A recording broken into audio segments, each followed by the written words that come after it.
मन सभी प्रवृत्तियों का पुरोगामी है। कोई भी वृत्ति उठती है। राह पर तुम खड़े हो, एक सुंदर कार निकली, क्या हुआ तुम्हारे मन में? एक छाप पड़ी, एक काली कार निकली, एक प्रतिबिंब गूंजा। कार के निकलने से वासना पैदा नहीं होती। अगर तुम देखते रहो और तुम्हारा देखना ऐसा ही तटस्थ हो जैसे कैमरे की आंख होती, कैमरे के सामने से भी कार निकल जाए, वो फोटो भी उतार देगा, तो भी कार खरीदने नहीं जाएगा और न सोचेगा कि कार खरीदनी है। अगर तुम वहां खड़े हो और कैमरे जैसी तुम्हारी आंख है, तुमने सिर्फ देखा, काली कार गुजर गई, चित्र बना गया, एक छाया आई गई, कुछ भी कठिनाई नहीं है। लेकिन जब ये काली छाया कार की तुम्हारे भीतर से निकल रही, तब तुम्हारे मन में एक कामना जगी, ऐसी कार मेरे पास हो। मन में एक विकार उठा, एक लहर उठी, जैसे पानी में किसी ने कंकड़ फेंका और लहर उठी। कार तो जा चुकी, अब लहर तुम्हारे साथ है। अब ये लहर तुम्हें चलाएगी।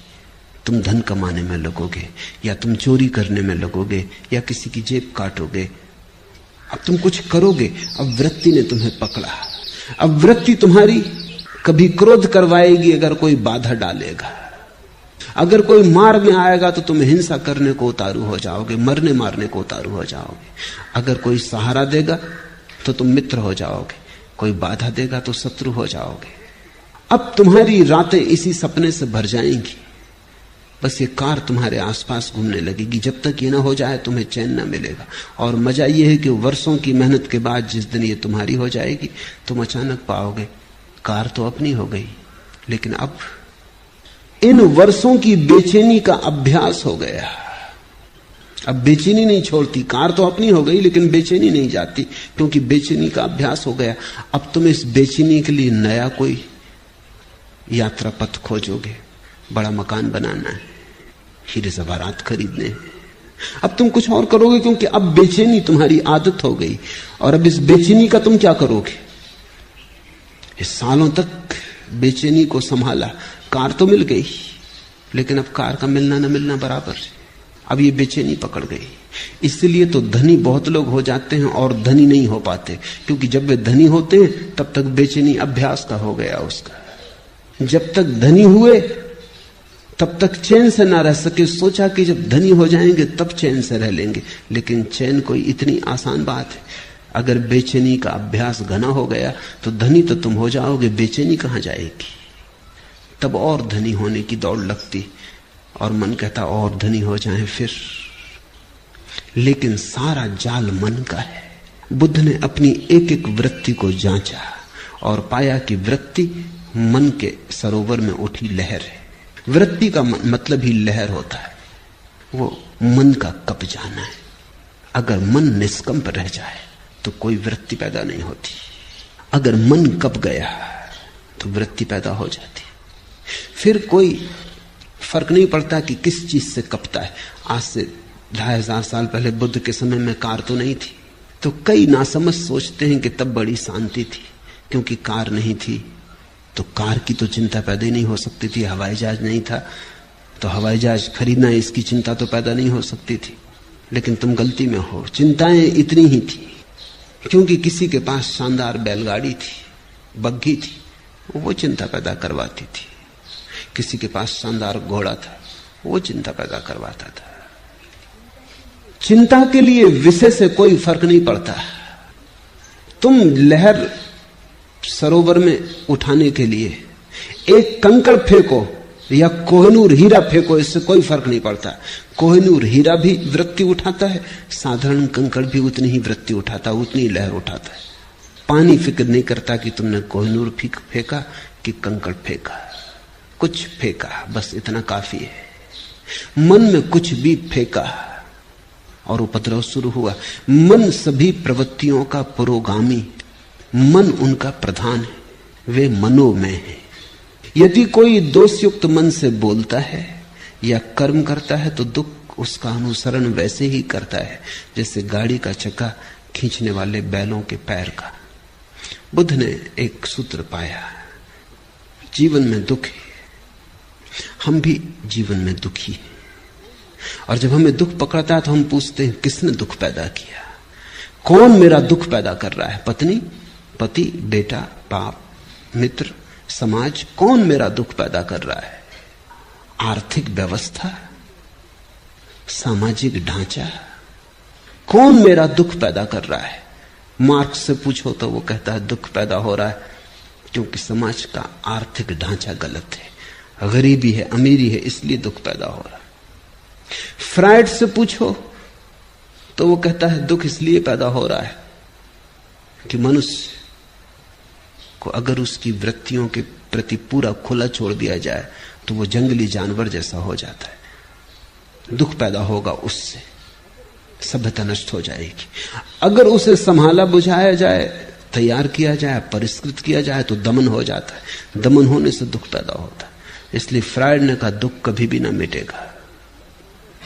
अगर आदमी को बिल्कुल खुला छोड़ दो तो मारकाट हो जाएगी, क्योंकि आदमी के भीतर 1000 तरह की जानवरी वृत्तियां हैं। अगर दबाओ, ढंग का बनाओ, सज्जन बनाओ तो दमन हो जाता है। दमन होता है तो दुख होता रहता है, वृत्तियां पूरी नहीं हो पाती। पूरी करो तो मुसीबत, न पूरी करो तो मुसीबत। तो फ्रायड ने तो अंत में कहा कि आदमी जैसा है कभी सुखी हो ही नहीं सकता, सुख असंभव है। फ्रायड और मार्क्स, इनका विश्लेषण ही अगर अकेला विश्लेषण होता तो पक्का है कि आदमी कभी सुखी नहीं हो सकता, क्योंकि रूस में गरीब अमीर मिट गए लेकिन दुख नहीं मिटा। गरीब अमीर मिट गए तो दूसरे वर्ग खड़े हो गए। कोई पद पर है, कोई पद पर नहीं है, कोई कम्युनिस्ट पार्टी में है, कोई कम्युनिस्ट पार्टी में नहीं है। जो पद पर है वो इतना शक्तिशाली हो गया है जितना धनी पुराने दिनों में कभी भी न था, और जो पद पर नहीं है वो इतना निर्बल हो गया है जितना भूखा भिखमंगा गरीब कभी नहीं था। धनी के हाथ में इतनी ताकत कभी नहीं थी जितनी रूस में पदाधिकारी के हाथ में। संघर्ष वहीं के वहीं खड़ा है, भेद वहीं के वहीं खड़ा है। वर्ग नए बन गए, पुराने मिटे। तो कुछ ऐसा लगता है आदमी बीमारी बदलता जाता है। क्रांतियों के नाम से केवल बीमारी बदलती, कुछ भी बदलता नहीं। ऊपर के ढंग बदलते हैं, भीतर का रोग जारी रहता है। सब क्रांतियां व्यर्थ हो गई। सिर्फ बुद्ध की एक क्रांति अभी भी सार्थकता रखती। बुद्ध कहते हैं तुम्हारे मन में ही कारण है। बाहर खोजने गए, पहला कदम ही गलत पड़ गया, अब तुम ठीक कभी ना हो पाओगे। तुम्हारे मन में ही दुख का कारण है। जब भी तुम किसी को दुख देना चाहते हो तुम दुख पाओगे। जब भी तुम दुख देने की आकांक्षा से भरे किसी विचार के पीछे जाते हो तुम दुख के बीज बो रहे हो। दूसरे को दुख मिलेगा या नहीं मिलेगा, तुम्हें दुख जरूर मिलेगा। तुम अगर आज दुख पा रहे हो तो बुद्ध कहते हैं कल बोए बीजों का फल है। और अगर कल तुम चाहते हो दुख न पाओ तो आज कृपा करना, आज बीज मत बोना। यदि कोई दोषयुक्त मन से बोलता है, सोचता है, व्यवहार करता है या वैसे कर्म करता है तो दुख उसका अनुसरण वैसे ही करता है जैसे गाड़ी जाती तो बैलों के पीछे चाक चले आते। तुम्हारे मन में अगर किसी को भी दुख देने का जरा सा भी भाव है तो तुम अपने लिए बीज बो रहे हो, क्योंकि तुम्हारे मन में जो दुख देने का बीज है वो तुम्हारे ही मन की भूमि में गिरेगा, किसी दूसरे की मन की भूमि में नहीं गिर सकता। बीज तो तुम्हारे भीतर है, वृक्ष भी तुम्हारे भीतर ही होगा, फल भी तुम ही भोगोगे। अगर बहुत गौर से देखा जाए तो जब तुम दूसरे को दुख देना चाहते हो तब तुमने अपने को दुख देना शुरू कर ही दिया। तुम दुखी होने शुरू हो ही गए। तुम क्रोधित हो, किसी पर क्रोध करके उसे नष्ट करना चाहते हो, उसे तुम करोगे या नहीं ये दूसरी बात है, लेकिन तुमने अपने को नष्ट करना शुरू कर दिया। बुद्ध कहते थे क्रोध से बड़ी कोई मूढ़ता नहीं। दूसरे के कसूर के लिए तुम अपने को दंड देते हो। एक आदमी ने तुम्हें गाली थी, कसूर उसका होगा, अब क्रोधित तुम हो रहे हो, दंड तुम अपने को दे रहे हो, कसूर उसका था। इससे ज्यादा मूढ़ता और क्या हो सकती। उसने गाली दी, उसकी समस्या है, तुम क्यों बीच में आते हो? तुम गाली मत लो, लेने पर निर्भर है, लेना आवश्यक नहीं। आप मुझे गाली दे सकते हैं, लेकिन लेने पर थोड़ी मजबूर कर सकते। देना आपके बस में, लेना मेरे बस में। उस मालकियत को मुझसे कोई कभी नहीं छीन सकता। मैं कह सकता हूं कि नहीं लेता, फिर तुम क्या करोगे? तुम्हारी गाली तुम्ही पर लौट जाएगी। तुमने गाली देने के लिए जो तैयारी में दुख भोगा वो भोगा, अब गाली लौटेगी तब तुम जो दुख भोगोगे वो भोगोगे। जब हम किसी चीज को अपने मन के भीतर ले लेते तभी वो सक्रिय हो जाती, और दूसरे से लेने की कोई जरूरत नहीं है। तुम अपने भीतर ही इतने दुख के बीज पैदा करते रहते हो अकारण। मैं कलकत्ते में एक मित्र के घर मेहमान होता था। उनके पास सबसे बढ़िया कोठी है कलकत्ते में, थी कहना चाहिए, अब नहीं। अब एक दूसरी कोठी खड़ी हो गई, पड़ोस में ही खड़ी हो गई। जब मैं उनके घर मेहमान होता था तो वो हमेशा अपने मकान में मुझे ले जाते। कई बार दिखा चुके थे, मगर फिर दिखाते। उनका रस खत्म नहीं होता था। स्विमिंग पूल, बगीचा, सब दिखाते। उनकी आदत थी, ये मान के मैं जब भी वो दिखाते फिर इस तरह उत्सुकता लेता जैसे कभी नहीं देखा है। मगर आखिरी बार जब उनके घर गया तो उन्होंने मकान न दिखाया। मैं थोड़ा हैरान हुआ, क्या ये आदमी बदल गया? मैंने पूछा कि क्या मामला है, मकान नहीं दिखलाइएगा? कहने लगे क्या खाक दिखलाएं, क्या हुआ? देखते नहीं कि बगल में एक बड़ा मकान खड़ा हो गया। जब तक इससे बड़ी कोठी ना कर लूं तब तक अब चैन नहीं। अब क्या दिखाना है? इनका मकान वैसी का वैसा है, क्योंकि बगल का मकान, इनके मकान में कुछ फर्क नहीं किया है। इनका मकान ठीक उतना ही सुंदर है जैसा था, लेकिन बगल में एक मकान खड़ा हो गया। बड़ी लकीर किसी ने खींच दी, इनकी लकीर छोटी हो गई बिना छुए। किसी ने छुआ नहीं, हाथ नहीं लगाया, मगर बगल में एक लकीर खड़ी हो गई। उनकी पत्नी ने मुझसे कहा कि कुछ समझाइए इनको, न सोते हैं न चैन, इनकी छाती पे बोझ हो गया वो बगल का मकान। बगल के मकान वाले को शायद पता भी ना हो कि कोई जला भुंजा जा रहा है, कि कोई मरा जा रहा है, मगर इस आदमी ने अपने भीतर एक बीज बो लिया। ये उस मकान से नहीं आया है, क्योंकि इसकी पत्नी को कोई तकलीफ नहीं, इसकी पत्नी भी वही है, इसे कोई तकलीफ नहीं है। मकान से नहीं आया है, इसके अपने भीतर के मन का रोग है। एक ईर्ष्या जगी, अहंकार को चोट लगी है। मैंने उनसे कहा कि मैं सदा जानता था कभी न कभी ये झंझट होगी। आप अपने मन में अपने मकान का इतना रस लेते कि कोई भी मकान अगर खड़ा हो गया तो आप जी ना सकोगे।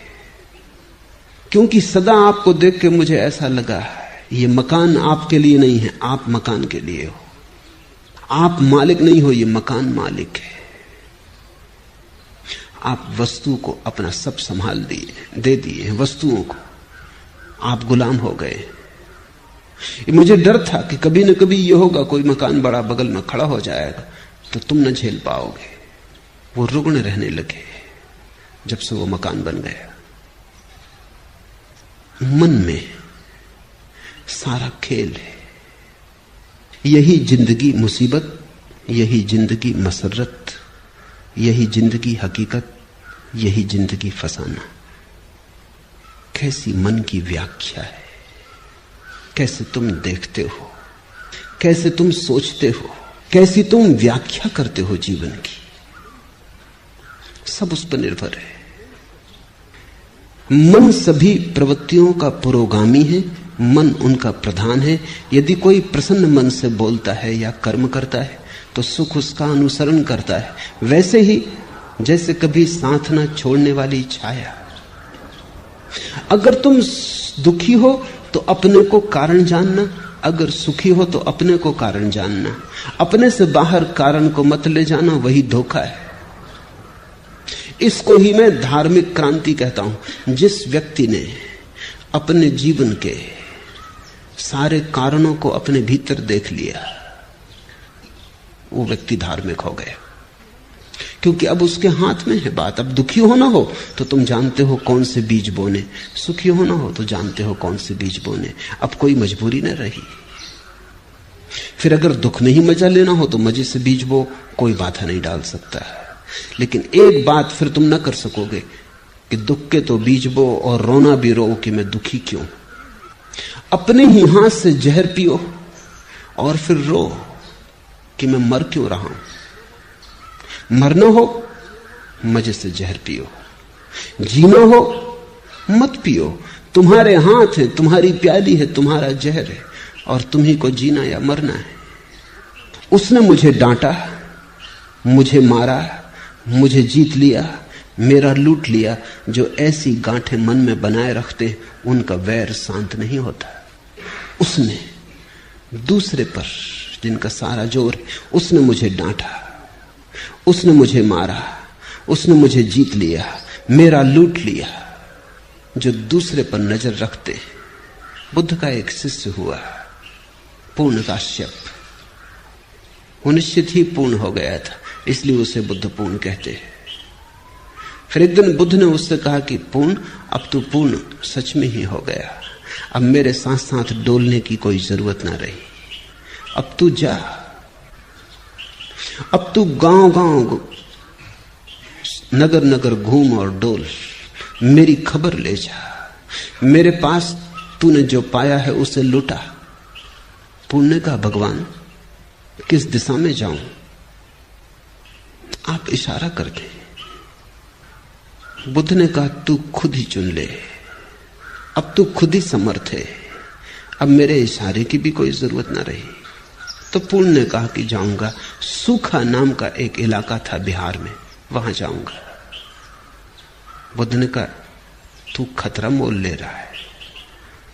वो जगह भली नहीं, लोग सज्जन नहीं, लोग बड़े दुष्ट हैं और लोग सताने में रस लेते हैं। लोग तुझे परेशान करेंगे। इन पीत वस्त्रों में उन्होंने भिक्षु कभी देखा नहीं, वो बड़े जंगली हैं, तू वहां मत जा। पर पूर्ण ने कहा, इसलिए तो उनको मेरी जरूरत है, किसी को तो जाना ही होगा। कब तक वे जंगली रहें? कब तक उनको पशुओं की तरह रहने दिया जाए? मुझे जाना होगा, आज्ञा दे।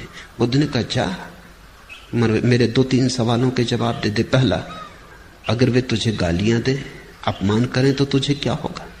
तो पूर्ण ने कहा, ये भी आप मुझसे पूछते हैं क्या होगा? आप भली भांति जानते कि मैं प्रसन्न होऊंगा, क्योंकि मेरे मन में यह भाव उठेगा, कितने भले लोग हैं, सिर्फ गालियां देते, मारते नहीं। मार भी सकते थे। बुद्ध ने कहा, ठीक, मगर अगर मारने ही लगे तो तेरे मन में क्या होगा? पूर्ण ने कहा, आप पूछते, आप भली भांति जानते हैं कि पूर्ण प्रसन्न होगा कि धन्य भाग कि मारते हैं, मार ही नहीं डालते, मार भी डाल सकते थे।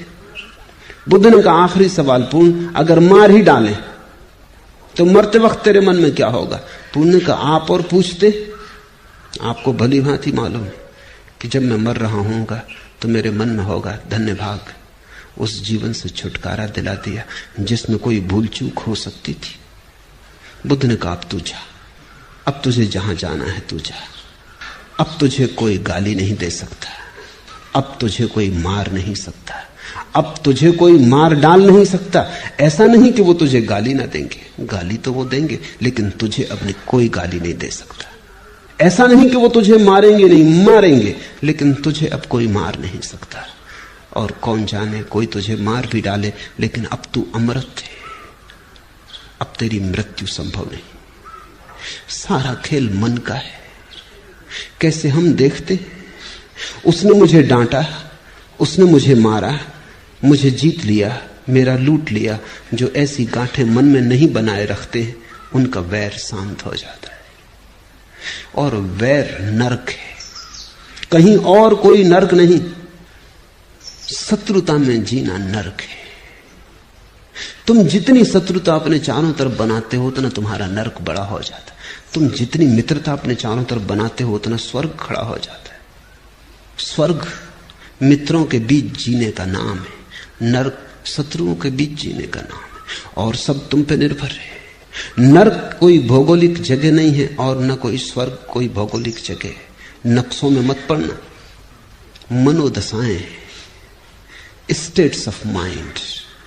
जब तुम सारे जगत को मित्र की तरह देखते हो, ऐसा नहीं कि सारा जगत मित्र हो जाएगा, इस भूल में मत पड़ना। लेकिन तुम जब सारे जगत को मित्र की भांति देखते हो, तुम्हारे लिए जगत मित्र हो गया, तुम्हारे शत्रु समाप्त हो गए। और अगर कोई तुम्हारी शत्रुता करेगा तो वो शत्रुता उसके मन में होगी, वो उसकी पीड़ा पाएगा, लेकिन तुम्हें कोई पीड़ा नहीं दे सकता।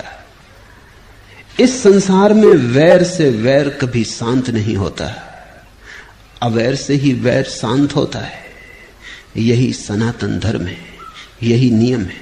नहीं वैरेन वैरानी समंतीद कुदाचनम, अवैरेन चा समंती एस धम्मो सनातनो।